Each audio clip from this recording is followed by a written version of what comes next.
PC maths சம்பந்தமான videos பார்த்துட்டு இருக்கோம்.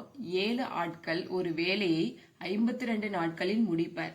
அதே வேலையை 13 ஆட்கள் எத்தனை நாளில் முடிப்பர் அப்படின்னு கொஸ்டின் கேட்டிருக்காங்க. ஓகேவா?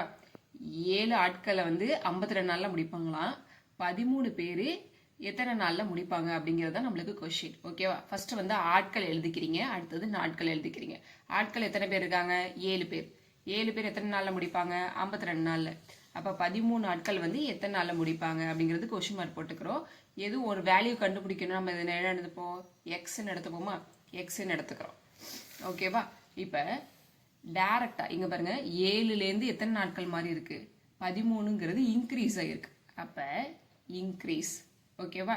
அடுத்தது 52லேருந்து இப்போ ஆட்கள் கூட கூட நம்மளுக்கு நாடு என்ன ஆகும்? கம்மியாகும். அப்போ இது என்ன ஆகுது அப்படின்னா டிஸ்க்ரீஸ் ஆகிருக்கு. அப்போ இன்க்ரீஸ் டிஸ்க்ரீஸ் ஆயிருந்துச்சு அப்படின்னா ஒன்றும் பண்ண தேவையில்லை, இது வேல்யூ அப்படி போட்டுக்கூடாது. எக்ஸ் ஈக்குவல் டு 7/13 அப்படியே போட்டுக்கிறீங்க இன்ட்டு 52.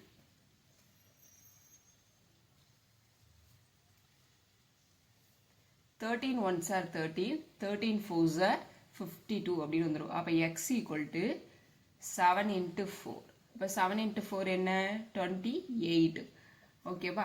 அப்போ 13 ஆட்கள் இந்த வேலையை எத்தனை நாளில் முடிப்பாங்க அப்படின்னா 28 நாளில் முடிப்பாங்க. இந்த மாதிரி டிஎன்பிஎஸ்சி சம்மந்தமான வீடியோவுக்கு சப்ஸ்கிரைப் பண்ணுங்கள், லைக் பண்ணுங்கள், உங்கள் ஃப்ரெண்ட்ஸுக்கு ஷேர் பண்ணுங்கள்.